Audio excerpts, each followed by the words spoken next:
My name is Cassie. I am 23 years old. I graduated as a qualified nurse this year and was given my first position as a home nurse. My patient was an English gentleman in his early 80s who suffered from Alzheimer's. In the first meeting, the patient was given his record, and from it I could see that he was a convert to the religion of Islam, therefore he was a Muslim. I knew from this that I would need to take into account some modes of treatment that may go against his faith, and therefore try to adapt my care to meet his needs. I bought in some halal meat to cook for him and ensured that there was no pork or alcohol in the premises, as I did some research which showed me that these were forbidden in Islam. My patient was in a very advanced stage of his condition, so many of my colleagues could not understand why I was going through so much effort for him. But I understood that a person who commits to a faith deserves that commitment to be respected, even if they are not in a position to understand. Anyway, after a few weeks with my patient, I began to notice some patterns of movement. At first, I thought it was some copied motions he'd seen someone doing, but I saw him repeat the movement at particular times, morning, afternoon, evening. The movements were to raise his hands, bow, and then put his head to the ground. I could not understand it. He was also repeating sentences in another language. I couldn't figure out what language it was, as his speech was slurred, but I know the same verses were repeated daily. Also, there was something strange. He didn't allow me to feed him with my left hand. Somehow I knew this linked to his religion, but didn't know how. One of my colleagues told me about Paltalk as a place for debates and discussions. As I did not know any Muslims except for my patient, I thought it would be good to speak to someone live and ask questions. I went on the Islam section and entered the room True Message. Here I asked questions regarding the repeated movements and was told that these were the actions of prayer. I did not really believe it until someone posted a link on the Islamic prayer on YouTube. I was shocked. A man who has lost all memory of his children, of his occupation, and could barely eat and drink, was able to remember not only actions of prayer, but verses that were in another language. This was nothing short of incredible, and I knew that this man was devout in his faith, which made me want to learn more in order to care for him the best I could.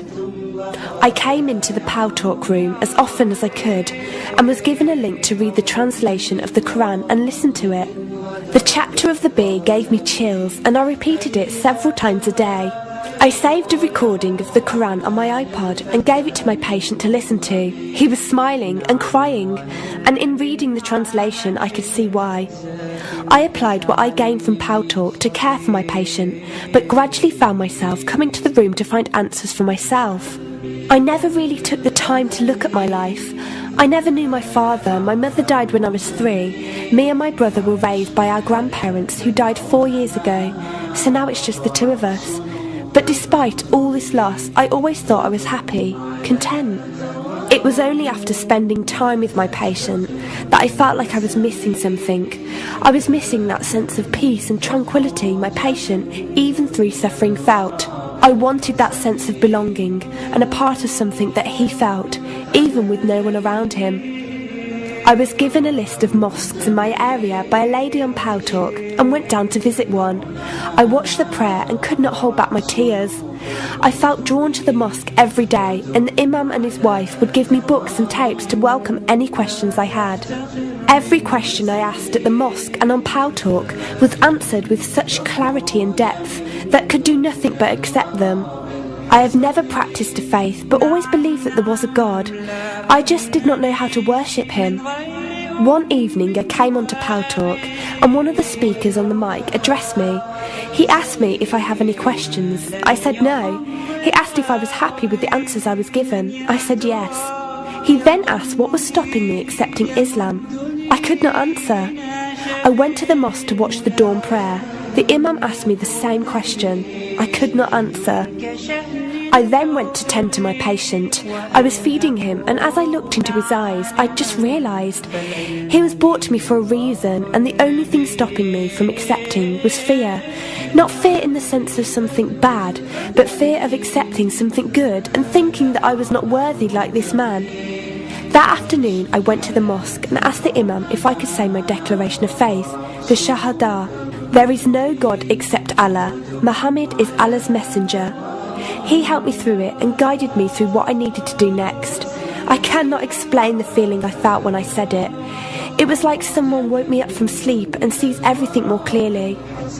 The feeling was overwhelming joy, clarity, and most of all, peace. The first person I told was not my brother, but my patient. I went to him, and before I even opened my mouth, he cried and smiled at me.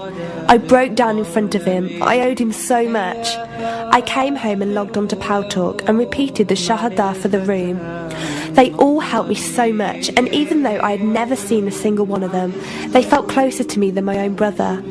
I did eventually call my brother to tell him, and although he wasn't happy, he supported me and said he would be there. I couldn't ask for any more. After my first week as a Muslim, my patient passed away in his sleep while I was caring for him.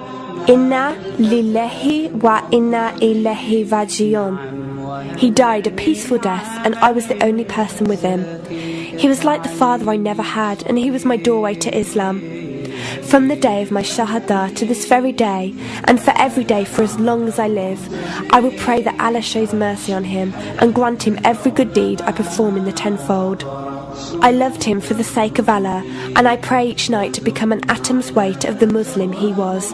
Islam is a religion with an open door. It is there for those who want to enter it.